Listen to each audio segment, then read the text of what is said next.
welcome back to Why This Film, the podcast where we reach back into your childhood, pluck out a movie, give it a rewatch, and have a chat about it. I'm Emily Slade, and welcome back. You watched it so many times before, and now you're gonna watch it again.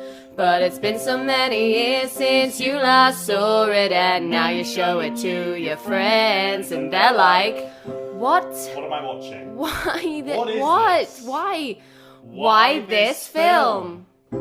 And I'm joined today by Jay. Hello. Hello. Welcome. Hi, thank you.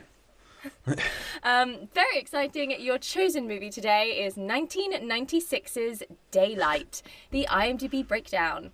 Disaster in a New York tunnel as explosions collapse both ends of it. One hero tries to help the people inside find their way to safety. Why this film? I'm shocked no one had picked this before. Had you, really? No, not at all. Had you heard of Daylight before I suggested Not it? even a little bit. Good. It's a very underseen, under-remembered film, I think. It's like mid-90s disaster movie when they were just getting a bit of a resurgence. And I didn't see a lot of films as a kid. I wasn't in a big film family. We didn't go to the cinema a lot. But this is one that I remember seeing a lot on TV. I was 9 when it came out in cinema, so I didn't see it in cinema. I know you didn't see it in cinema. I don't know if anyone saw this in cinema. But it was on TV. I remember watching it a lot. Like me and my dad would watch it, and it just kind of stuck with me. And I found a DVD box set a few years ago with this, Twister, and Vertical Limit. And I thought, nice. That's a trio of fantastic films. Fantastic, not great films. Well, Twister's a classic. Yeah. Twister's incredible. But Vertical Limit isn't good, and Daylight is equal. But it's a film that I really enjoy. I like films where it's like a small group of people trapped in a situation trying to get out, and they kind of get killed off one by one. It's more like in a horror, like Final Destination, that kind of thing. Final Destination is my jam. Nice. But Daylight fits the bill as well. Definitely, it fits in there quite nicely next to Final Destination. Yeah. And it exactly fulfills the criteria of your podcast, and I showed it to my wife when we watched it. Hey! And she was like, why are we watching this film? So she literally quoted your podcast. Amazing.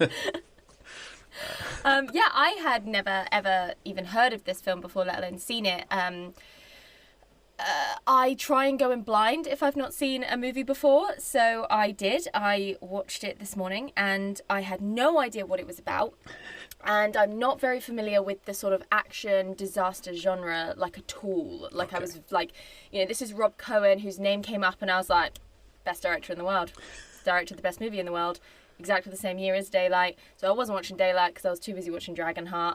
And there's even a cast member that crosses over. So I was like, I trust it. I trust this movie already inherently because it's Rob Cohen in 1996.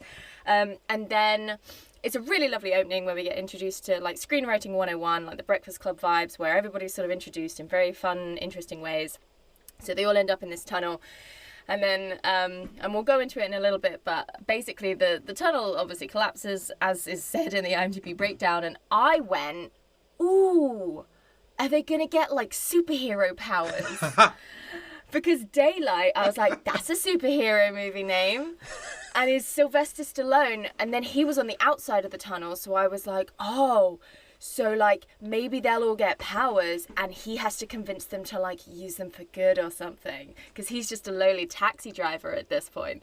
And I had this whole plot in my head. And then it started happening and I was like, oh, no, they just need to rescue them. Yeah. That's the plot. That is quite a leap to have made. That's a true, watching this in the 2020s, having been 15 years of Marvel films. Oh, this must be a precursor to... Must be. In that sort of, there's that found footage-y sort of superhero movie, isn't there? Yes. With the like kid and the camcorders. I thought it was going to be that sort of vibe, but it wasn't. It was a disaster movie. So then I was really intrigued because, as I said, it's not really my genre. I don't know anything about it, and therefore I don't know the tropes. So I was genuinely like, this film is nothing but tropes. To die? This is the thing. But I was like, I can see everyone's a fucking stereotype, and it's like kind of lazy writing in some aspects of the characters, at least. But then when you've got so many characters, you kind of need people to fall into little archetypes, and they don't do it too badly, I think. As I think when you think of a genre and its tropes, when you then actually watch it, it's never as bad and big as you think it's going to be. It's still not great in places, but it's fine. I genuinely had a really good time, and I got horribly emotional so many times because I was sat here like, oh, surely the trope is that everyone's going to be fine, and everyone is not fine. And I was very upset about that. Yeah, there is nothing original in Daylight. It is entirely comprised of other films. Have you seen the Poseidon Adventure? Nope. Okay, that's one of the best disaster movies of all time is the Poseidon Adventure with the original one with Gene Hackman and Ernest Borgnine. Yeah. And basically that's Daylight but on an upturned cruise ship.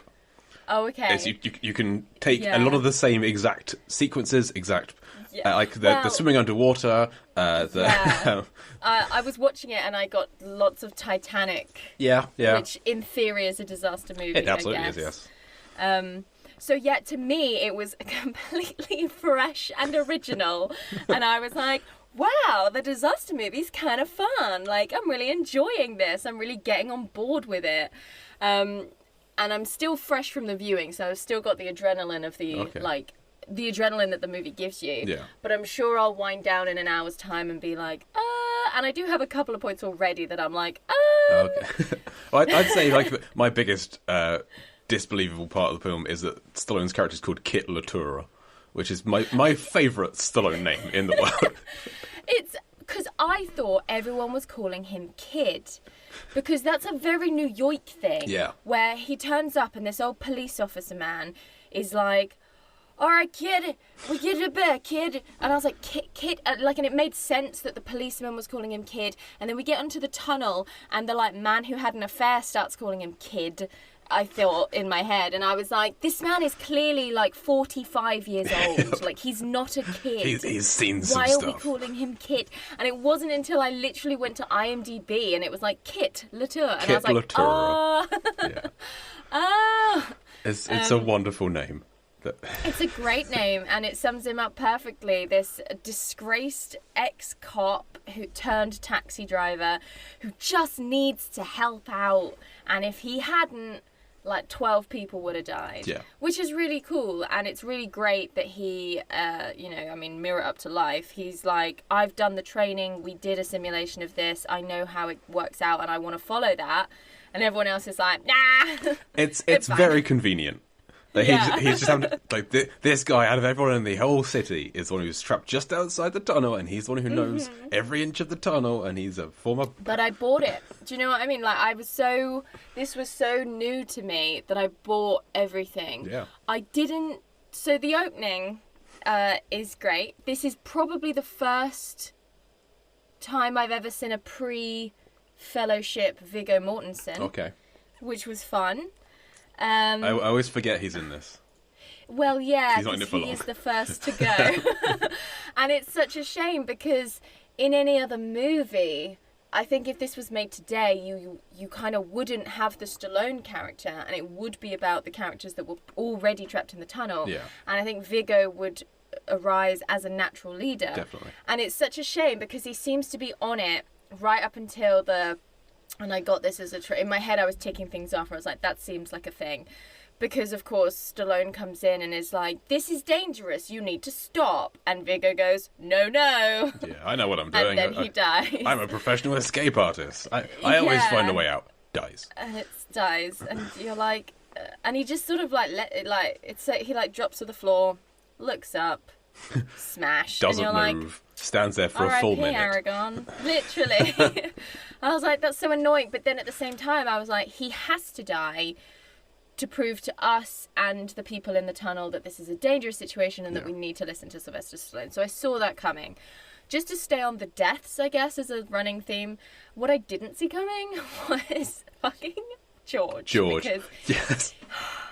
he is the first character that has stakes established. Mm-hmm. He's the first character who we meet that is a character that has someone waiting for him on the outside and a really lovely relationship built up at the very beginning. And I was like, this man will definitely survive because there's someone waiting for him. Got to get that bracelet to her. This is very much a kind of a trope of the guy who's like, he's got the woman on the outside. He's like a day from retirement, that kind of thing, where he's he's the one with the perfect life, and he's the real emotional heart to the film, and he's the one that you're going to really cry for. But the fact that there's a whole action sequence of everyone in the tunnel, they all went odds at each other, they band together to save him. And they do, and he still dies later. So, he still dies. So that whole sequence of get together, nothing for nothing. And that's a really interesting point about this movie. There's a lot of that. There's a lot of what feels like fun box ticking that, if you step back and look at the movie as a whole, doesn't equate to anything. Yeah. So they all band together in a moment where they've all been arguing, and they come together as a community of people, and they save George, and then later on they still argue and they still like break up, and it hasn't solved their relationship massively, and George still dies. So you're like, what was the point? Exactly. As a movie, why did you do that? It's sad because Sylvester Stallone literally has to make like a decision to leave him behind, because the whole time I was like, off-screen death doesn't count. Off-screen death. George is alive somewhere. Yeah, he's gonna come back like fucking the Hound or whatever. Like, he's coming back. Like, I know it's happening, but he never did. And I was like, fuck you, movie. Because not only all of that, of course George is black. And like, whilst he's not the first person to die, it's still very much like you can't help but see it for the horror trope. But like, the second person to die is one of the black prisoners. If we're just looking at the tunnel. Oh, of course. I'd completely forgotten about him. God, I'm awful. No, well, I mean, that's like hundreds of people die when the tunnel collapses. We have to assume all of the cars are empty with all the debris being dropped on them. But no one paid any attention to that. But yeah, looking at the actual like named characters after Viggo Mortensen, it is the big prisoner, whose name I do not know. Yeah. Who again just felt really off as a character to me. Very... just like the sort of angry, aggressive trope. It is a trope. I can kind of understand that situation that you're in. You're being in a prison transport, so you're already kind of heightened emotionally, and then you're trapped underground. This guy has just like, emerged. The other guy's trying to find a way out. Your emotions are all over the place, so I can see somebody being angry in that scenario. And I think that's the thing. I know how I would like to think I would react in that situation, and it would be to stay alert and vigilant and follow the orders from the professional that I'm being told orders from. But then, of course, that's why they bring up his old scandal about how he'd previously left people to die. And that often comes from the sort of sub-antagonist, if you will. If the antagonist in a disaster movie isn't just the disaster, it's Sarah, who just keeps picking up that script whenever it's needed to have a little fit. her husband Stephen isn't much better. I feel like if I was underground, I would be that character, a person who just keeps on finding holes in someone else's plans without providing any semblance of a plan. That's not going to work because of this. I don't have an alternative. I just know that's not going to work, and that would be my role. I don't want to do that because you came up with it. And what sucks is that, like, we're initially introduced to this family of three. It's the father, the mother, and then this 14-year-old daughter who, again, has a camcorder that amounts to nothing. It doesn't, like, get shown on the news afterwards with her footage. She just has a camcorder. And then Viggo Mortensen spots it, uses it, and then it's never spoken of again. And you're like, cool, good job, everyone. And we're introduced to this family, literally, and this is the thing, I thought the dad was going to die because he'd had an affair with Linda. And so instantly I was like, you are my greatest enemy. You are the worst person in this tunnel. And his wife's trying to patch the relationship up, and the daughter's really angry with him. And then the disaster happens. The daughter instantly forgives everything and just wants to survive. The mum, whenever she feels like it, is just a pain in the arse, to the point where I was like, God, I wonder if Linda would have been this much of a bitch if she'd have been down here. Like, you start to be like, I'm starting to see why he cheated on her. Like, she's really fucking horrible. Something I'd always remembered before, we have the writer character, Madeline, Amy Brenneman. She's like the New York writer with a terrible apartment, and when she's playing her messages, she plays a message from her partner who hasn't left his wife. And I always remembered, that's the family that gets trapped down with them because he'd had an affair. And if it was made today, I think that would be the case.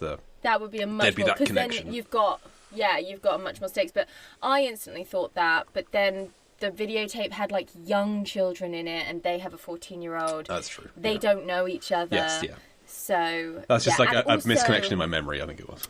But it's an interesting thing that they have two affairs happening for two. It's like they couldn't think of anything else. They were like, God, what do women do? They sleep with married men. Affairs, I guess.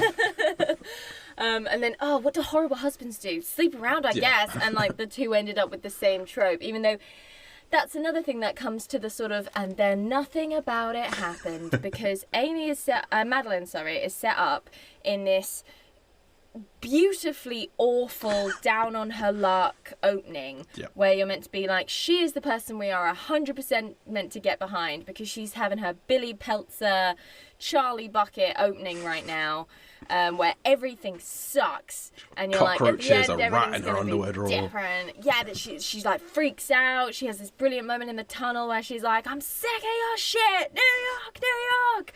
And then at the very end of the movie, after all of that, she's like, I have to ride in the ambulance with you because I don't have an apartment and my life sucks. And I was like, brilliant. So nothing changed. Nothing changed. There was no arc there. No, there's not even really. There's only a very semi-implied relationship with Sylvester Stallone set up. Like, they don't kiss or anything. Yeah. So you shouldn't come to disaster movies for character progression. That's not what they're for. Well, it's interesting because they should be the best opportunity for that, because it's like an ensemble play. Yeah. Again, it's like The Breakfast Club, but you're just having to dodge, I don't know, explosions every now and then. But it should be a brilliant piece that allows characters to progress and develop and change each other and help each other. But they don't. Instead, they're like, more explosions, more water, more character development. Water from this direction now. But that was so fun because, again, I'm not used to the disaster movie, so I was like, oh no, there's water, what are they going to do? And then I got into the habit of understanding that I was meant to be like, ooh, how are they going to get out of this situation? And that's where the fun comes from. It's always blow it up. Obviously. It's always blow it up. Yeah. That's how they solve every problem. Blow it up. And Sarah's like, what? But yeah, so we've had 3-4 deaths already, and then you think Cooper is dead. I think the dog dies. And I got so close Yeah. to stopping this movie and being like, how dare you? I wouldn't do that to you, Emily. I can't believe you've done this. We've not even met, and you're making me watch not only a dog that is the replacement of a dead son dog. Well, no, it's the dead son's dog. So it's even worse. But it covers both. It's the dead son's dog, and it's a replacement of the dead son. I would not have made my wife watch a film with 2 dogs in it, with a dead dog. Because we have 2 dogs. She's had dogs all her life. I wouldn't. That's not. You would do that too. No, I Am Legend in your house. Exactly. Yeah. And she used to have German Shepherds as well. So that's a film we have never watched that film. It's banned. I can't even talk about it. It's really sad. You think the dog's dead, and the worst bit to come out of the dog being dead is that the dog's not actually dead. But before we realise that, before Eleanor realises that, she dies. She's died of heartbreak and hypothermia. Whilst hugging her husband. It's hypothermia. It's like it's heartbreak because she just loses all hope. She's like, that was our dog. Hug me. I'm going to die now. And I'm going to start crying for this stupid 90s disaster movie because it's so sad. And they leave her behind. Sad. And they leave her behind. They leave her floating corpse behind like she's Jack in Titanic. And then the fucking dog has the audacity to show his face again. And you're like, do you know what you've done, Cooper? He was just off chasing a rat somewhere. He was just having a time of his life. He was just paddling around underwater. Oh my god, no, that was really horrible. Just the whole journey of that was just awful.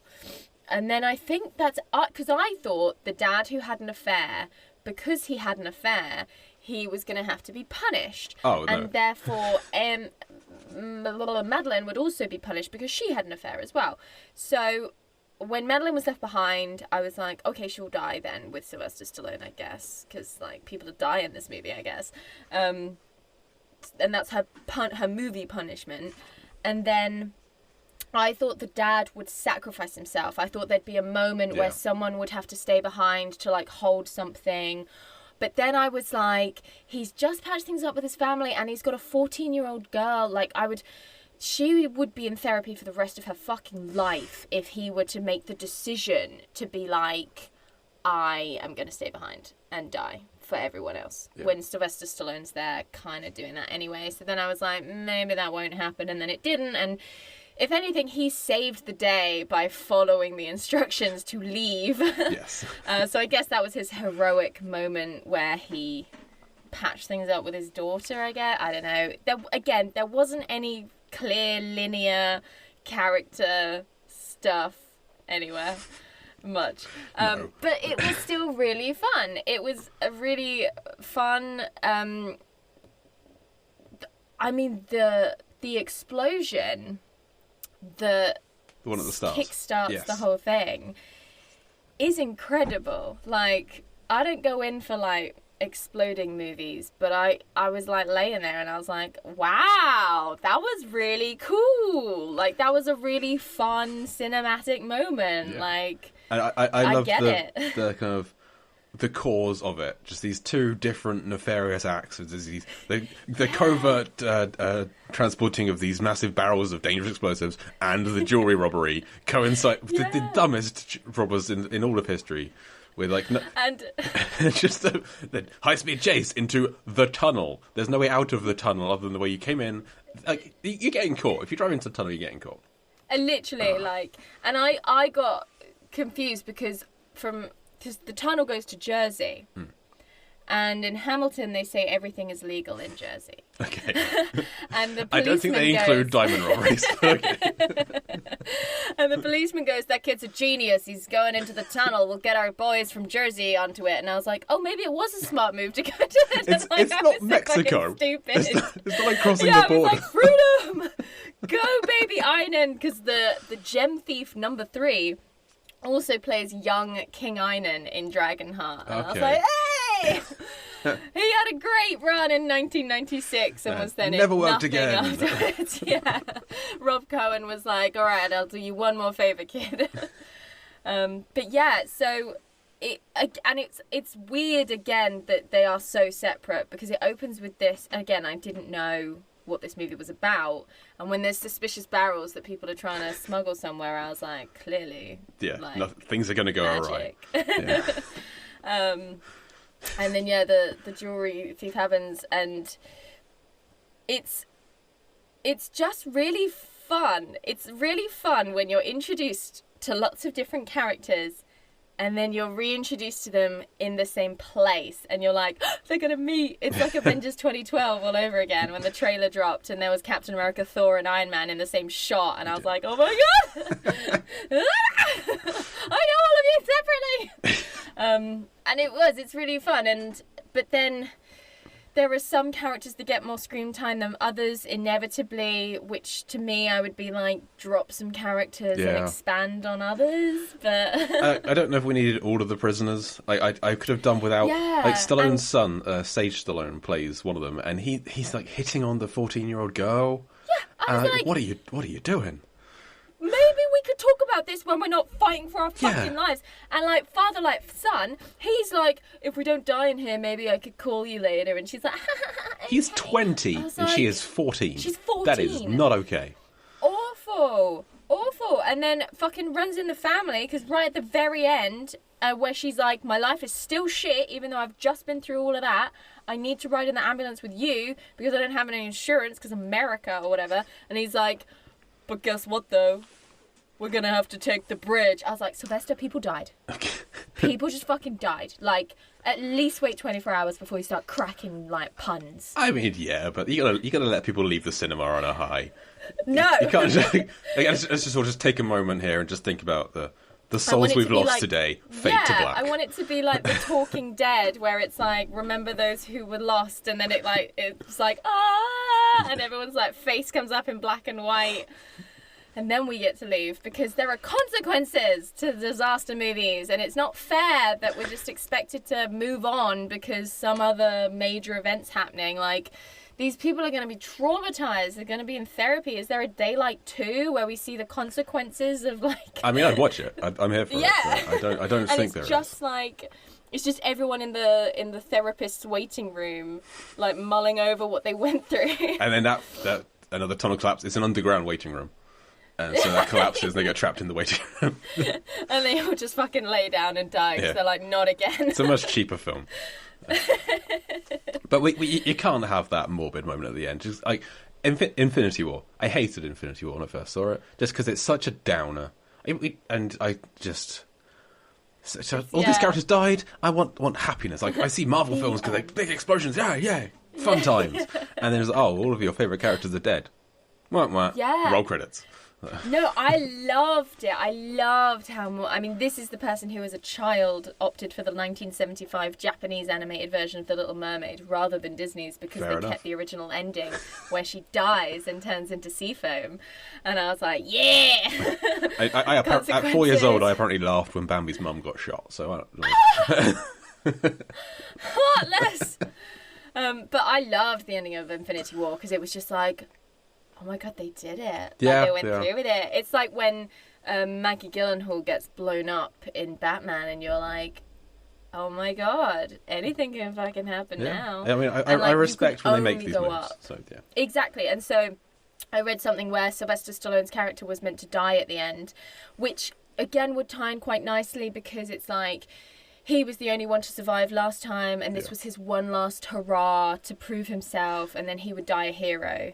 But now he's just survives as a hero and probably gets his old job back because the other guy died. If he died, that would have been a very close recreation of the Poseidon Adventure. Because that's how Poseidon Adventure dies. That ends just with the main character. Spoiler for the Poseidon Adventure. Well, yeah. It's still a very good film up to that point. But yeah, so I feel like they couldn't. That would have just been too on the nose. There is a Poseidon Adventure 2, actually. There is a Beyond the Poseidon Adventure with like Michael Caine comes back to salvage the ship. He's not in the first one. He just comes back to try and. So it's like people could come and try and salvage the fallen tunnel. They could be like the diamonds from the crash. The diamonds here we go. There. That's why they did it. Quick, fucking greenlight it. Michael Caine needs Who to come would we back. Get?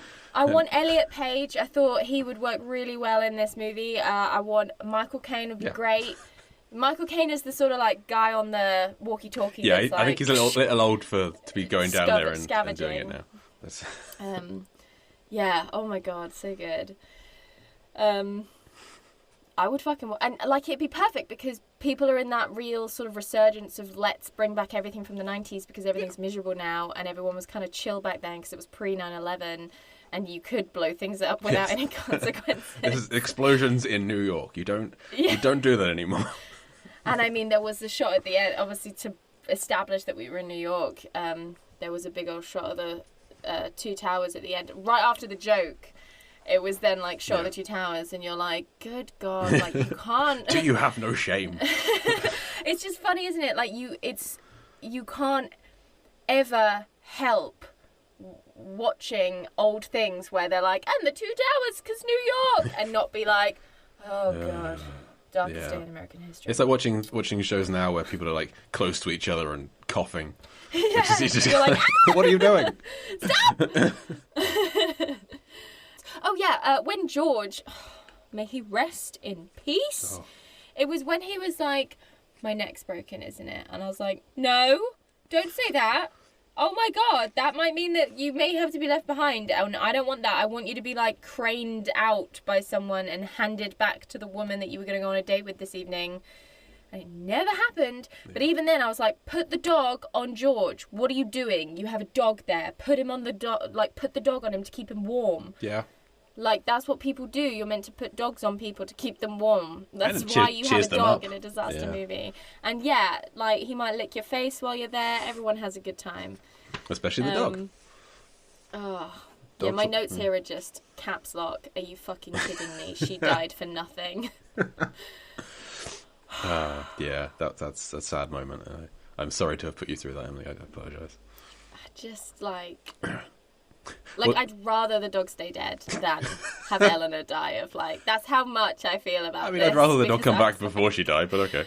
If well, we can pick. yeah, but like I feel like we were at that point in the movie where I was like, someone has to go. Like, we're running out of time. We got 20 minutes left, and no one's died in a while. Like, someone's got to go. And then when Madeline falls back in with Kitlatura. Sylvester Stallone, I can't remember his name. I was like, God, like that was really interesting because she then. Because he kept saying, fucking leave, fucking go without me, leave me behind. And she was like, no, I'm going to be a hero because I'm on the high ground and I've got leverage. And then the minute she was in the pool, she was like, you better fucking stay and save me. And people were like, no, we're going to go save ourselves, obviously, because that's what he's been telling us to do for ages. And she fucking freaks out. And I like it because it's very realistic, that panic and fear of, like, imminent death. But I was like, how the turns have tabled, eh, Madeline? Like, not everyone can be a hero. Yeah. Should have thought about that, shouldn't we? You got yourself into this mess, Madeline. It's very mean. I felt very misogynistic watching this because I was like, God, the women are stupid. I'm God, glad the you're women coming with that suck. opinion and not me, so that's fine. But I think it's the way that it's written and the way that it's presented. And that's obviously a massive problem because I hate it. I hate that I'm like, man, that guy should have stayed with Linda. Sarah's a massive bitch. Or like 14-year-old Ashley, who's like, yeah, you can give me a call if we literally survive this horrible incident, which currently has no way out. That's okay. Or you've got Madeline, who's like, just, like, she can't make her mind up whether she's brave or not. She just screams the whole time and is just miserable and has no happy comeuppance, which is just awful. Like fucking Patricia Arquette in Boyhood. You're like, at any point now, you could give us something nice, but you're not going to, and now the movie's over. Brilliant, thank you. And the female prisoner whose main role is just kind of shriek. To scream. And scream. Yeah. To scream at other people, to scream at Rats. because rats. Yeah. Well, I mean, that's a lot of rats. You've been through a lot. I can understand people screaming. It was a lot of rats, but like she was the only one that was really making a big deal of it, and I was like, oh, of course. Like it's not going to be like, I don't know, the old man who might have had a run-in with a rat when he was a kid and is now petrified of them. Like, no, His wife just died. He's got enough to think about. Yeah, she dies of heartbreak and hypothermia. And I mean, you know, it's not fair for me to sit here and say it's a bad portrayal of women because I don't think anyone came off well in this movie because they weren't worried about character so much as let's get some people in that have some stuff to get. This is the thing, no one had any sort of arc. I guess the closest to an arc is that the family needed to reunite, and I'm sure once they've all calmed down, they'll still be like, so you still cheated on us, like you still suck, and Mum, like what was that? Yeah, you're fucking not good in a crisis at all. Yeah. Remind me to never get trapped in a tunnel with you again, Mum. Like at one point she's literally like, Kit, I'm really, really sorry about what my mom just said to you, but please can you help us? It's like, fucking hell, Sarah, look at what you made your daughter do. And after they've saved George and they're kind of looking around like, there's water pouring in, what do you do? He hasn't really got a plan. She's like, we trusted you. For what? It's like, what was your alternative exactly here? Like, like to get this far, to still be alive right now.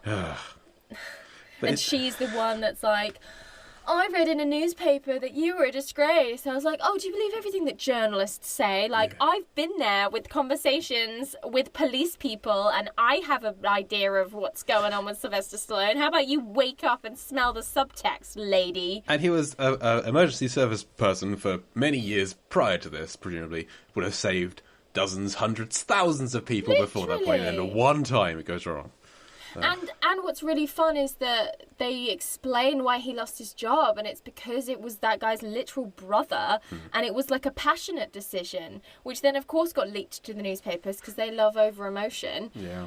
So I really liked how it was like, yes, he lost his job and it seemed like it was a scandal, but it did also seem like a very ordinary situation that a police officer would find themselves in, and decisions were made and tragedy happened. But it just so happened that it was his brother. Yeah.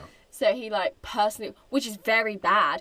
Why is this man a fucking policeman? This is George. This is Sylvester Stallone's mate from the Force, who doesn't have the courage to speak to the current captain in charge to let him know that maybe there's an alternate route, and then, oh, he's dead. And then George comes back, and he's commander-in-chief, like, acting officer or whatever. Right? So act. So fucking act. And he's like, I'm scared. I don't want to do it. And it's like, how do you still have a job? And he's the person that's like, you killed my brother. I'm firing you. It's like, who are you, George? Like, that's Dan Hedaya, who's an actor I really enjoy. He's been in a lot of things in the 90s. But I was annoyed that the initial chief died. Because he seemed to be the one who had the bigger problem. The guy from Aliens. He's the guy who had a bigger problem with Kit, and then he dies immediately. Because you don't ever get that moment of... There's the resolution between the two of them. It's just able to do what he wants dead. now. Yeah, it's like, you can't be here.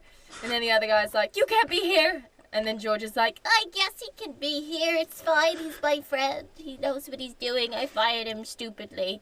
And then at the end they put the like chief thing on him, and I was like, well, that's it. It's Frank is his friend, and he's saying like, where the hell's the chief? Standing right in front of me, as far as I'm concerned. So Frank is on board with Kit being in charge because it means that Frank's got to make any decisions. I think because he's worthless. Yeah. But then the guy who died, the chief who dies, that the person who says it can't be done is always interrupted by the one who just did it. It's a terrible line of dialogue. It's so clunky. I don't know how he managed to get through it like quickly. Actors are incredible the way they can say clunky dialogue, terrible lines, and not walk straight up to the screenwriter and be like, rewrite it. Come on, I'm a human being. This is bullshit. How do humans say Would these you things? say this? Awful. I really liked the little cameo of the, like, businesswoman that turned up in her, like, grey suit with her, like, ice blonde hair, and she was like, I don't care about the people inside the tunnel. Yes. We must just collapse it because we have traffic problems. And they're like, what, lady, you're crazy! All of the people are like, lady, what are you doing? And she's like, get it done. And they're like, I guess we can't argue with that. The city is bleeding and that tunnel is an artery. Yeah, which was a really nice line. And I was like, ooh, it's so corporate. Yeah, it's so cold. That would be the Tilda Swinton role today, I think. She would kill that role. Yes. But that's the film's villain. Small role. She's the biggest villain of the film, and she's in one scene. But she's memorable. I love it. She may even have an English accent. Like I'm not sure. Her name is Miss London, so that would make sense. Oh, tropes. They were like, must be English. I guess we'll just name her after the capital city of England. Like, that'll do it, right? Love it. And, like, they all are just like, yeah, seems fine. Like, guess we'll just start digging. I wouldn't know shit. All these people, when stuff starts happening, it's like, the pressure in here, it's not going to be able to withstand it. Blah, blah, blah. They're not thinking about the pressure. Think about the pressure. I would be there like, I do not know how anything works. Just tell me where to go. And then they'll be like, hold your breath and go under this tunnel underwater. And I'll be like, I'll wait. I'll just sit here. It's fine. I'm not doing that. Like... So I think the biggest set piece of the film is Kit's mission to get into the tunnel through the spinning fans. Which, unfortunately, this came out 6 months after the first Mission Impossible film. Like, same year. And I felt like that had a very similar dangling from the ceiling, getting very tense situation. Yeah. What did you think about that sequence? Was that, like, your favourite part of the film? It's funny, like, when they first got there, because it's such a fun setup, they have a little mini model, and he's like, how are you going to get in? I love the model. I love models in films. Up. It's so cool. It's like Die Hard. And he, like, lifts a little trap up, and he goes, here, and he flicks the spinning fan, and it starts spinning. That's a well-made model. Big spinning fan. And, yeah, like, someone put heart and soul into that. They're like, I'm going to make the little model. It's going to be so fun. This is before 3D printers. So. Yeah. It's like someone spent hours gluing, and it works really nicely, and then it cuts to the big fans, and I was like, oh, this is gonna be awesome. And so there's like 4 fans that he has to get through on different levels, and each have a timer. 2.5 minutes. A giant screen time. I don't know who that timer is for. I thought that. I was like, thank God someone thought to put a timer in there in case this situation ever happened, because this can only happen one time in these fans' lives. He's got 45 seconds to get through the first one, then a minute, then 45 seconds, then 30 seconds, then 15 seconds. Yeah. Why? And once it's happened, you can't shut them down again. You can't go back. It's pure plot contrivance. Brilliant. It's like invented by the Joker. Yeah, it's like the end of Galaxy Quest when they have the ship's been designed for an action sequence. Why did you do that? It's because it's in the show. It's in the show. But there's no funny excuse here. It's just that's how these fans in New York work. It's a reverse engineered action sequence, and it's terrible. And so that I was like, I'll buy into it. Like, I'll go along with it. It's fun. And the first fan, they have to use a big spanner, like an oversized comical spanner that's just like a round. Happened to be on the wall. Yeah, he's like, quick, use this to like jam it in and slow it down.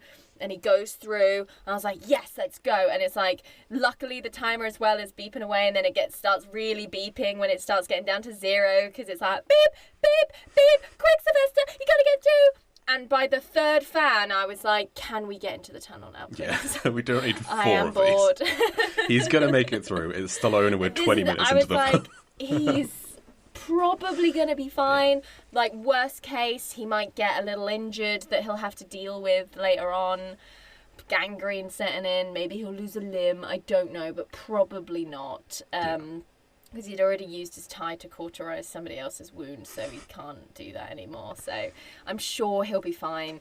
It was funny. He had to, like, chop something off of him at some point. I was like, why did you choose to go down that way? Like, something was getting caught in the thing, and he had to, like, slice it off, like his walkie-talkie or something. Like, and I was like, why? Like, initially I was like, yeah, this is really fun. I'm buying into the disaster movie action trope thing. And by the third fan, I was like, I'm bored. And then when he gets out of the tunnel, and everyone's just so annoyed to see him. And I was like, great, you're here. Are you it? We can go back the way you came. No, you can't. Trust me, you cannot. Yeah, you cannot. I mean, feel free, but I wouldn't. What do you mean you came down here and you don't even have a plan? Really nice set pieces within the tunnel. Bit confusing at points. Like, they get to a bit with lots of stairs leading up to this huge Jesus statue. Yeah. And I was like, why Jesus? That was part of I think it's part of a bunker. Like a World War II bunker. Yeah, and they were like, oh, it's got, like, a kitchen and whatever. Yeah. Like, it's briefly mentioned on the plans by somebody. So it was fine, but I was like, what a funny choice to have as a big thing that you have to move out the way, because it just reminded me of when Viggo Mortensen does his wonderful, so charismatic, like, I don't mind Sylvester Stallone, and I think he does a good job in this movie, and I've not really seen him in any other things, because he's not, he's in something, he's not my favourite I'm not going to watch it. But I was like, Viggo Mortensen is very watchable. Like, I love him anyway. He's a very good actor. He's very charismatic, and he has this wonderful speech where he's like, if you're a prayer, start praying now. If you're not, maybe it's time to pick it up. And everyone's like, and they're like, oh, off you go, Viggo. And he really keeps morale up, and he's a real superhero. Sylvester comes, and everyone's like, who the fuck are you? Get out of here. We hate you. So again, I was like, this is why Viggo should have survived, everyone. Like, everybody was on board with Viggo. He had the speech prepared. Had a big old speech. He, like, taught her how to do the camera angle. It was cute. But he obviously mentions religion a lot in his little speech before he goes in as a joke. And then there was a big Jesus statue that has to be removed because that's the way out. And I was like, is this pro-religion? Is it anti-religion? Is it a callback to Viggo? Is it not? Is it where Viggo failed? Is it symbolic? Or was someone just like, how about a Jesus? Probably that. Again, I'm going back to the Poseidon Adventure because the main character in that one is a preacher. It's Gene Hackman's character, and he has a showdown against God at the end where he's like, why do you keep throwing things in our way? And just shouting and screaming at God. That sounds really good. That sounds like a proper arc and a theme. Sylvester Stallone's bit is that he's, I don't know, trying to regain his honor, like Zuko. Like, yeah. That's it, really. I never thought we'd compare this to Grease, but okay. It's oh no, not Danny Zuko from Grease. Zuko, the Fire Lord's son from Avatar and the Last Airbender. Okay. That's so funny. Zuko. Yeah, no, so again, in the Poseidon Adventure, that sounds awesome. Like man versus God, a question of your own faith when faced with the wrath of the environment. Like, that sounds awesome. This was just, and I guess we'll put a Jesus there. Yeah, that seems to be it. Like, what could they have under here? I don't know, a church? Yeah. End of thought. Yeah. And I started to think, like, what you could... Because then I was like, well, it's nice... It's a nice image, it's a nice sort of like, it's something, you know, rather than just have like shards of metal that they would have to rip out the way. Like, at least it's like something that's like cool, I guess. But I was just trying to read too much into it, forgetting what genre I was watching. It is a shame that Viggo dies. I think like he's the most interesting character in this character. He is, and this is I would have liked to have seen him interact with Sylvester Stallone more. Yeah. The only thing we get is the sort of denial of call to adventure and then death. Like, because he was born 6 weeks premature. His own mother couldn't keep him in. So cool. I was like, I'd hate you if I met you in real life. That's not how it works. Awesome. Yeah, like, don't wear that as a badge of pride. Like, your mum probably had a really stressful time, both physically and emotionally. Because he could have been like a more active villain going through as well, like really butting heads with him. Exactly, and because he was like a setup, and this is the thing, when you have such big setups of characters, and his is quite big and Madeline's is quite big compared to, say, the prisoners who have one small conversation. Yeah. But then Viggo dies so early on, and you're like, I thought because you'd established so much about him that we were going to spend more time with him, whereas other characters we literally meet so briefly before the disaster happens, and then we spend much more time with them. Because he's got a whole like boardroom scene showing off his like the territory beyond. It's still out there. His whole brand. That's... a huge brand. He's famous. Like, George knows him. He has his shoes. Yeah. He's charismatic. He's a good businessman. It's Viggo Mortensen. He's also a bit of an adventurer. It's fucking Aragon.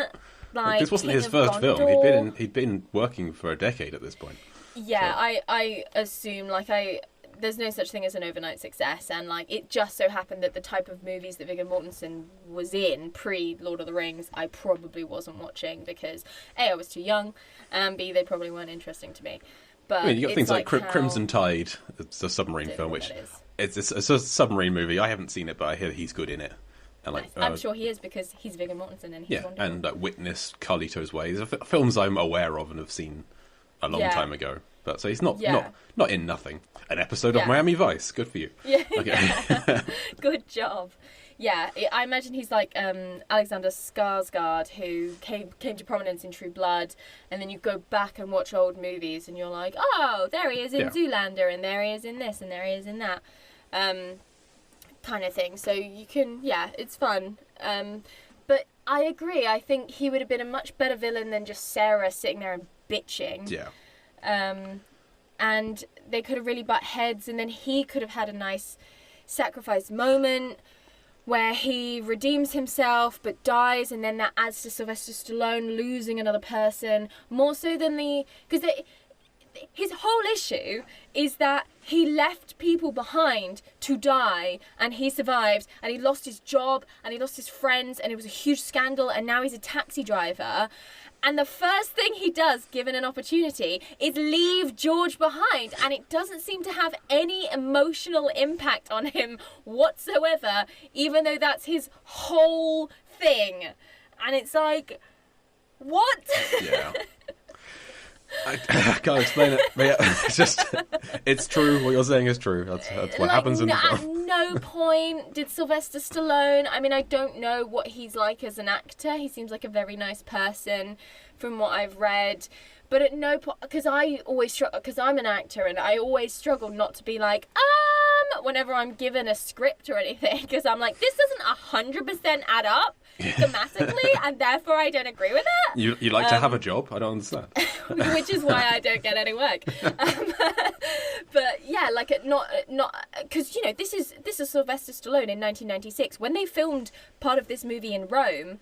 he insisted on staying in like a ridiculously expensive hotel that was $3,600 a night, and they were there for 3 weeks, and they let him do that. So would he not put the same care and passion and insistence into, hey, my character's all about this, and you make me do this very early on, and there seems to be no emotional consequences to my character's decision making from this point onward or anything? Like, it doesn't make sense. Like, does he just show up and read the lines? Maybe he doesn't. Maybe that's what makes a good actor. I think so. Well, I mean, he's a writer as well, still. Like, he wrote Rocky. Oh my god! Well, then fucking even more so. Like, yeah. Come on. But, you need George to die. That's your whole thing. He's been in some terrible films, so I would imagine he a lot of things he just does for the paycheck. Like things like Stop My Mum Will Shoot is an awful. Awful film. And I was like, Oscar, and some of the Rocky sequels aren't great. I've seen more Stallone films than I really want to, but things like I don't think I've seen any Stallone films. I love Demolition Man. It is a stupid film where he's frozen in the past and thawed out in the distant future of 1997 to fight off against I can't remember his name. Goddamn! But he's like a cop who's another disgraced cop. No, I feel like there's a thing going on here. Wesley Snipes. Wesley Snipes. Nice. My apologies, great. Wesley Snipes. Name fell out of my head, but yeah, Wesley Snipes is fantastic. He's the Viggo of this film, where he's like the reason you're watching this film is for Wesley Snipes. But and Sandra that's Bullock. Okay. For Sylvester Stallone to be that sort of action everyman. Yeah. I get it. It's a genre I never really bought into, and like I can really see myself get frustrated with it. Even in things like Last Christmas, you may have seen on the podcast, I did a drunk Christmas, and I watched Jingle All the Way for the first time, and I couldn't get behind Arnold Schwarzenegger because I was like, what are you doing? Jingle All the Way isn't a good film. It's very, very bad, and a lot of people have a lot of nice things to say about it, and I don't understand it. And it's because he's playing his macho man action movie person, and I'm like, you suck. I mean, the nice things I have to say about Jingle All the Way revolve around Phil Hartman. And various else. Same. So. If you listen to that episode, we're very much on Ted's side. We can't understand why she doesn't leave Arnold Schwarzenegger for Ted. I mean, Ted is kind of creepy. No. No, we have a whole conversation about it. He's fine. Okay, fine. I mean, she's as bad. She's made for Arnold Schwarzenegger in the end. But yeah, and considering he has third billing, Viggo Mortensen. And he's one of the first characters we meet after George. Yeah. Because this is the thing. We meet George, Viggo. Sorry, let me not mix up actors and characters. Roy Nord is his character. Yeah. Madeline, Roy, and... What the hell is George on here? He's not even up there. We do meet George prior to... Yeah. On the IMDb, here we go. George Tyrell, Stan Shaw. Yeah. And we meet those three, like, first, and they all have a good, 2 minutes dedicated to them. And within the first hour of the movie, 2 of them are dead. And That's you're true, like, yeah. Why did you bother wasting my time getting to know these people? Whereas, the second guy who dies, we literally get one sentence where he's like, yes, I used a gun for that robbery. What? Yeah, they're talking about how he's stupid for using a gun, whereas the other guy makes more money selling phones. They both still got caught and go to prison. So I'm not sure what the point there is, but... And, there's, a line where he's like, why are you in this transport then if you're so clever, blah, blah, blah. And he's like, I shouldn't have bought that BMW with cash. I was like, why have criminals... a lot of things do that. It's like in The Dark Knight. Why specifically have criminals... unless you're going to make a point about the American prison system or how, in The Dark Knight, it's the criminals aren't all bad. Maybe they just got mad one day and murdered someone, but, look, they're not going to murder that entire group of people. Whereas the non-criminals, they can't wait to do it. Yeah, they can't wait to do it. They're capitalists, man. And, again, it's just a little odd when it, are you trying to shorthand something? Exactly. Are you trying to tell us something without having to say anything. Yeah. But in this movie, I don't know what it is, because all of the criminals have like different. One of them's very scared. One of them screams a lot. One of them dies, and one of them's Sylvester Stallone's son. And like, I feel like it is just broad strokes. I mean, we don't spend a lot of time with them, or with the old couple, or with the family. We just have like one conversation each, and you get bare bones of a 2D character from each of them, and then that's all you need. Just you understand who these people are. These are criminals. That's all you need to know. And I guess but like, it's never brought up. Not once are people like I expected there to be a classic, the middle class family or whatever, being like, I'm not escaping from this disastrous tunnel with them. They're prisoners. They might murder us at any given opportunity. We're back to Titanic, aren't we? With like, the better half of the boat won't be killed. yeah, exactly.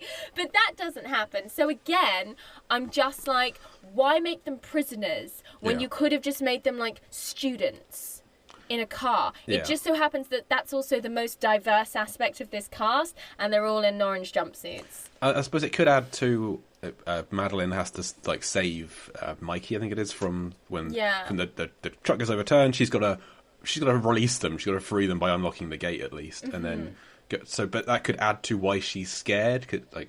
Nothing needs to be added to this. She's already in a dangerous situation. Yeah, this is the thing. Or is it for us to be like, oh, look, she's so good because she even helped criminals? Yeah. It's like, no, the tunnel's collapsed and everybody here is human. People. Humans. And I couldn't tell if that was what we were meant to be thinking or whether it was more than that.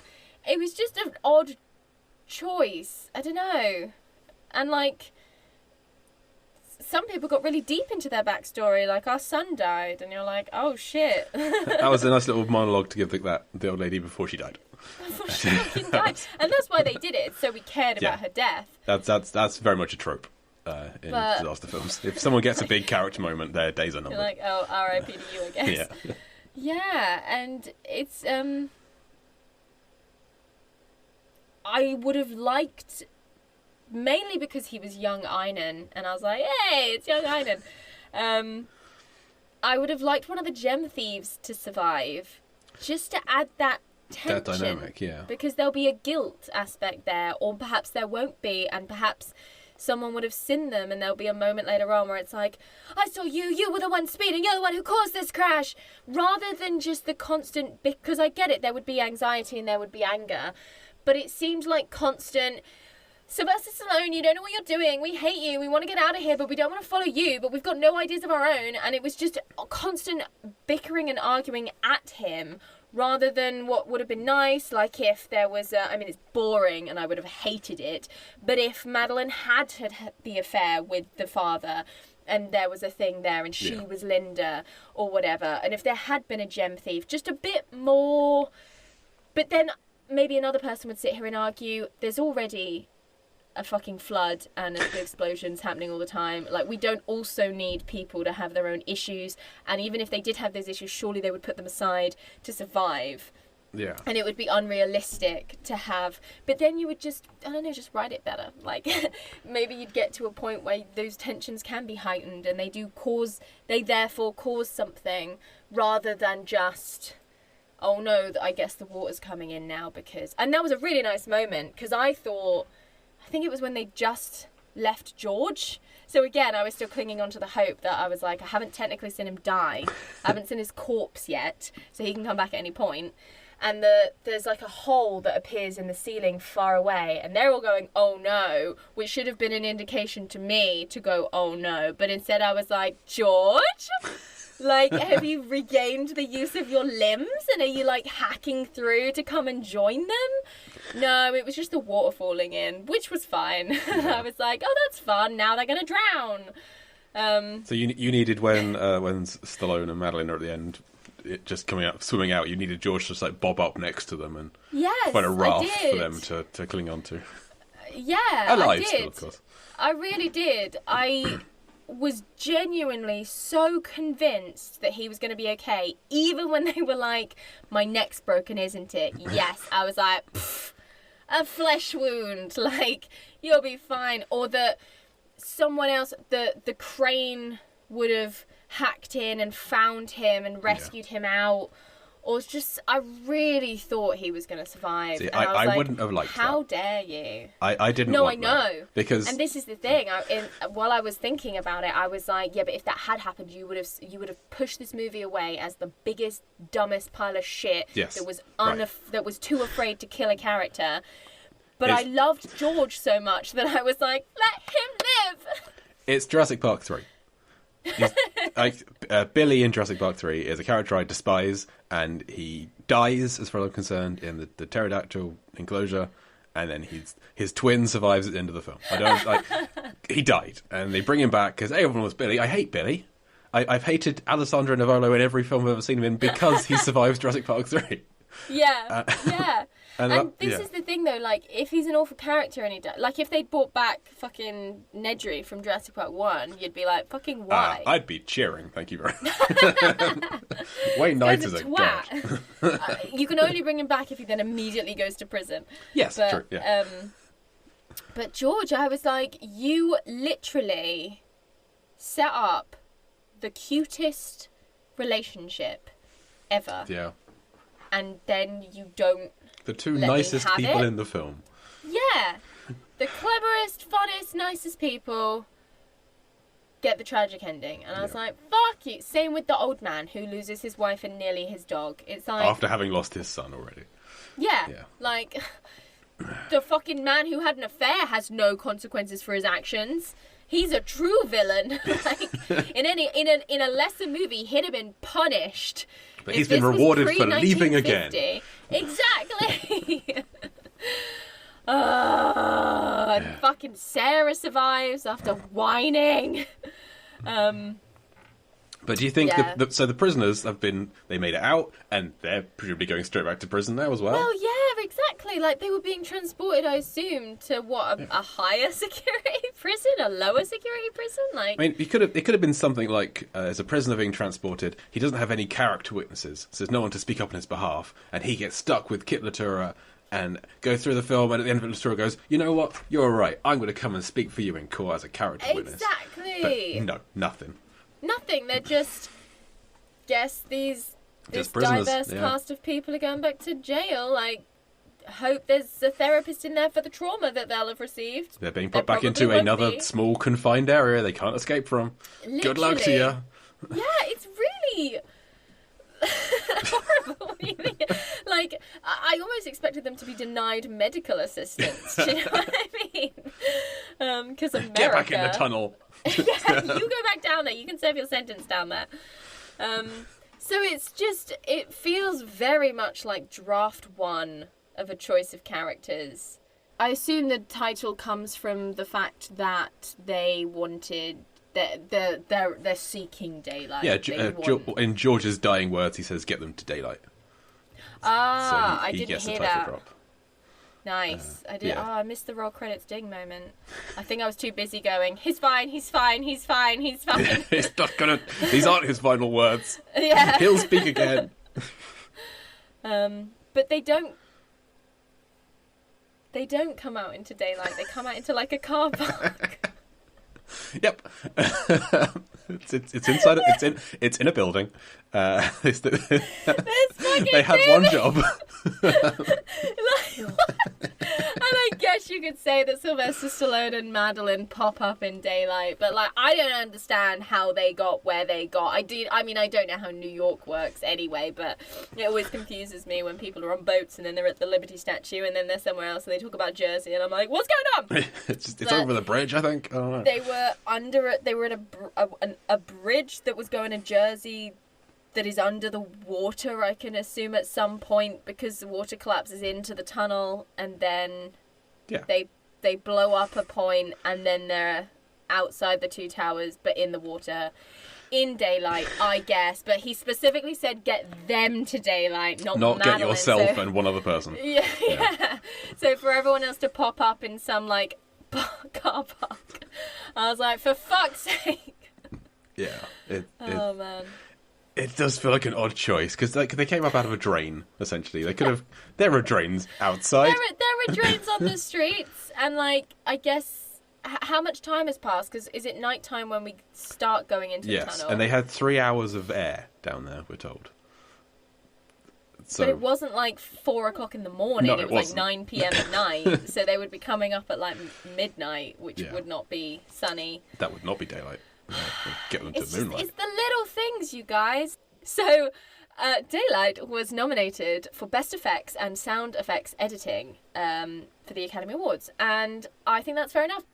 Stallone was nominated for Worst Actor at the Razzies, and as much as I don't like the Razzies, I feel like that's an okay nomination, because the scene where he's trying to save George on his own, and he's like, George, breathe, in, out, in. It's terrible. He's awful in that scene. It's so bad. And you don't know what that's why I was really confused. The people started coming over, and it's meant, the music's telling me that I'm like, joyous moment of communal help. But Stallone's acting is jarring it, because I'm like, is he freaking out? Is he scared? Is he dying? Like, I don't know. Does he not care? Yeah. Is he ambivalent to the whole thing? Wake up. So that was weird. It also got nominated for the Razzies for Worst Original Song. So I am thrilled to go back and listen to Whenever There Is Love, the love theme from Daylight. They always call them a love theme, and that makes sense when it's like Pretty Woman or, I don't know, Ghost. But Aerosmith. Oh, no, I sorry. don't remember there being a love theme. No, there's not even a love theme in the plot. There's pre-married people. There's two people that were meant to go on a date. That's it. We have three couples in this film, two of which half of them is dead at the end of the film. Another one, they still seem to be arguing, and then literally Kit Latour and Madeline are going to ride in an ambulance. But that's about it. They're not together. They're not together. Like, if you wanted Sylvester Stallone to survive the end of this movie, it's just so weird, because the whole time I was like, she walked onto the screen and I was like, she'll end up with Sylvester Stallone. Like, there's our woman. There's the appropriately aged woman. Down on her luck. Yeah, like, there she is. She'll be fine. And, like, he was like, you got guts, kid. You did the thing with the wire. Like, you're coming with me, kid. And she's like, I'm so afraid. I was like, she'll get over it. They'll bond. Yeah. And at one point, he's like, don't sit alone, sit in groups to stave off the hypothermia. You, over here with me. She goes and sits by herself. So he goes and joins. I'm like, you're a fucking dumb bitch. She just told you to stay in groups. But she wanted him to come over and sit with her. But then she, like, throws herself on him in a really awkward way. Really, like, I was like, what are you doing, Madeline? He's been, like, quite handsy with her throughout he keeps on, like, touching her back and touching her side throughout the whole film. That's just a man in a movie is my least favourite thing. Like, I just want to have a moment of silence for all of the bruises, for all the leading ladies that have been grabbed in their upper arms by men and shook. Yeah. Moment of silence. It's just not fair. But I enjoyed it. I had a good time. I laughed. Well, I didn't laugh. No, it's not very funny. I didn't laugh at all, actually. Not one bit was funny, even the bits that were trying to be. It really wasn't funny. There's one joke, and it's the end. Yeah, and it's in bad taste. It's very bad taste. Like, fucking people died. That's really interesting, because I was going to be like, I laughed, I cried. Like, I cried, but I didn't laugh at all. In fact, I got very angry when there was a joke. And I wonder if injecting humour into this would have made it bad. I mean, it did at the end, but... It'd make it a different film. Because none of the characters are real, like, laugh a minute. Wisecracking... no one's there for comedic relief. Well, Viggo could have been, because he makes them laugh. Yeah, he could have been. Or, like, one of the prisoners could have been just, like, a funny guy, rather than just wisecracking drug dealer instead of, like, I still think one of the gem thieves should have survived. Yes, I think it would have been better. Do you think it would have been better with your superpowered subplot? I want to see it now. I want to see a Daylight where... Because you've got characters who, again, in that situation, it'd be really interesting, because you've got a bunch of prisoners who are, like, clearly angry at the system. Yeah. Then you've got a man who's had an affair, and his wife and his 14-year-old daughter who's very angry with him, and now all of a sudden it'd be like the Incredibles on steroids, like the anti-Incredibles, because would she take her anger out on her dad? Would it be like the Power, where she suddenly can like shoot lightning or whatever? Then you've got the New York writer. That's what I was going to say. Just to go back to her really quickly, I was like, please don't do it. Don't do what I think you're going to do. And she doesn't. There is a look that she has at the end of the film, and I went, I could interpret it this way, but I'm going to interpret it that way, because I was waiting for her to go, I finally have an idea for my play. And I would have been like, how dare you? I would not have put it past this film. And I was waiting for it, and she has a look at the end that looks a bit like she's thinking, this is going to take Broadway by storm. Quick, someone get me a But I typewriter. like to think that she's like, I'm alive, and that's a good thing. Because can you imagine the lawsuits from the people involved being like, are you fucking what? The film ends with her closing a book. Like Daylight by, I Madeline honestly, Thompson.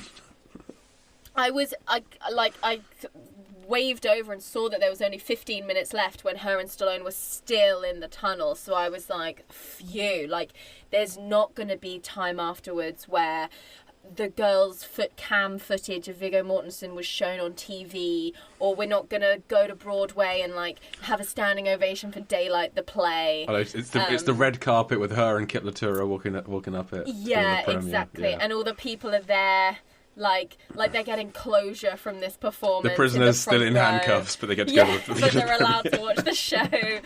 I really, really thought that that's where it's going. But what's nice about disaster movies, I guess, is that like once you're out of the disaster, the movie ends and there's nothing to wrap up.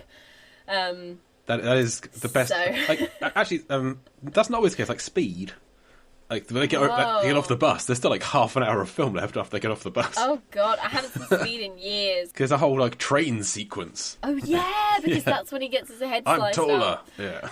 Fuck's sake. So I'm really happy that didn't happen, because they established her as a writer, and I was like, she's gonna fucking write about this, isn't she? I mean, she probably is. You're right what you know. She probably is. So. But no, so she would have been fun to have powers, like maybe she gets like telekinesis or something, or the ability to read minds, so she's able to like write really good characters or something. I don't know, it just would have been really fun, and especially if it had stayed in this tunnel, so they still had to be dug out of the tunnel. But they all have these powers, but no one's powers are enough to, like, no one's got super strength to move the tunnel rocks out of the way or whatever. And even if they did, there'd still be, like, the pressure involved. Someone can fly, but, like, you're trapped in the tunnel still, so it's really unhelpful. I don't know. I like it. It's great. Like, it's not someone could, like, swim really well. Yeah, and they, like, help everyone through. Yeah. But then you'd have to have only half the movie in the tunnel, so then you'd have the second half of the movie out of the tunnel that then wraps up all the storylines, where that's when Sylvester Stallone is really having to be like, please no one use this for evil, and one of the prisoners starts taking it out on the police force or whatever, and yeah, I don't know. The dad turns invisible so he can go and sleep with his on the side. Yeah. And the daughter keeps trying to shoot lightning at him. Yeah. I think we've got a winner here. Let's go. Especially in today's climate where they're like, what movie? Absolutely, you're greenlit. Oh, yeah. Elevator pitch, Daylight with superpowers. Done. Yeah. But yeah, I genuinely really enjoyed it. I wasn't like, ew, what has he made me watch? As someone that's new to the genre, it was a nice introduction. I now understand the tropes. Now I have to be much more guarded with my emotions because not everyone makes it out. So yeah, really fun. Good. Well, I'm glad you didn't hate it. Yeah, I didn't. There are several problems, but what movie doesn't have problems? Anything by Edgar Wright. But that's agreed. Point. Yes, 100%. But yeah, yay! Thank you so much for coming on. Thank you for having me. You've already talked about Deep Blue Sea, but like, where can we find it, and what else have you got going on? Okay, well, it's Deep Blue Sea. The podcast is available everywhere podcasts can be found. If you can't find it somewhere, then let us know and we'll put it there. We finished doing the first Deep Blue Sea. We're now on to the sequels, because there was Deep Blue Sea 2 and 3 that went straight to DVD. They are lesser than the first one. We're halfway through 2 at the moment, but we just had the director and star of Deep Blue Sea 3 on, which is what's going to drop this week. So John Pogue and Tanya Raymond. So that was a fun chat. So we're going through those chapter by chapter. There's only 10 chapters in Deep Blue Sea 2 and 11 in Deep Blue Sea 3. Movie. So much shorter. And it's same length film, much longer chapters, which is fine because, like I say, Deep Blue Sea 2 is less good than Deep Blue Sea 1. But we're having a fun time talking about it. Yeah. But you can also, I have a blog, lifevsfilm.com, Life vs Film, which is mainly my just reviewing films. My main mission in life is to go through the 1001 movies you must see before you die list, which is a terrible thing to do because it's lots of terrible films on there. Very, very few with sharks and very few disaster movies. Lots of worthy dramas that, frankly, I'm never in the mood for. Yeah, literally, like if it's nominated for an Oscar, I'm not interested. Yeah, you've got your 8-hour documentaries on the Holocaust, that kind of thing. Which I watched Shoah whilst building a bookcase. In the mood for that, right? But yeah, you kind of plough through and you get through and you go, yeah. You know what? The Holocaust was a terrible thing. I agree. Yeah, I get it. Thanks, I Shoah. don't deny it. Yeah. So I'm reviewing that. It's a slow progress. I've been doing it for about 10 years at this point, and I'm nowhere near halfway. It's taken me a while. But also, I was the host of the Lambcast for 7 years, which, and Emily, you've been on a couple of times, and you'll be on again. You joined just after I left, so this is the first time our paths have crossed. Yeah, it wasn't on purpose, I promise. I didn't wait. Just waiting for me to go and then you apply. But I do a monthly movie trivia show on there, which you're going to be on soon, Lampardy, which is always fun, so check that out over on the Lambcast. And the Lamb itself, the large association of movie blogs, largeassmovieblogs.com, is exactly what it sounds like. It is a large association of movie blogs. We have over 2,000 members of movie blogs and podcasts, and anyone out there who has one or would like to start one, then please get in touch. We'd love to have you as part of the community. But thank you very much for having me on. This has been a lot of fun. Yay, thank you so much for coming on. Thank you for being my introduction into the genre of action disaster Stallone. I'm not sure how many Stallone's done actually in terms of disaster movies, but this is surely all of them are disaster movies in one way or another. Maybe, but there are the 1970s was kind of the disaster movie heyday, so there's a lot to check out from that era. The airport films, the airport franchise is terrific. Oh god! And the Poseidon Adventure, Towering Inferno, that kind of thing. When you get to Earthquake, that's when they start getting terrible. If it stars Charlton Heston, it's probably not a great one. Oh, okay, yeah, that's fair. You damn dirty ape. Indeed. That's all I know about him. I mean, that's a fantastic film. The Planet franchise is incredible. Could we argue that that's a disaster movie? It could be debated. It's a lot of things. It's a disaster, sci-fi, time travel, who knows, many things. Drama, romance. Yeah. I don't remember. I think there is some of both of those in there. Probably. I've never seen the Tim Burton version. I think there's more romance in that one. It's awful. But my happiest memory is watching that with my mum. And about halfway through, her turning point is like, how did they train these monkeys to talk? Which... Oh, you mean the ones that look like Tim Roth and Helena Bonham Carter? Yeah. They just happened to find a monkey that looked like Michael Clark Duncan and trained him to talk. Okay. That's so funny. She also asked when Lord of the Rings was set, so you know. I mean, yeah. Prehistory. Prehistory. Prehistory. Oh, yay! Well, thank you so much for coming on. Oh, thank you. And we'll see you next time on Why This Film. Bye! Bye. Hi, Stephen. Hi, Emily. How do you feel about doing a podcast series looking at the film career of Barbara Millicent Roberts? I don't believe I know her. What kind of movie is she in? Oh, well, the movies are full of action, adventure, strong female characters, important messages for children, literary adaptations, rotoscope, original musical numbers, and quite often some ballet. She currently has 38 titles to her name, with more on the way, including a live-action vehicle. Well, that sounds really interesting. In a Barbie World, coming soon to the Why This Film platform. Wait, what? Barbie? New episodes every Thursday.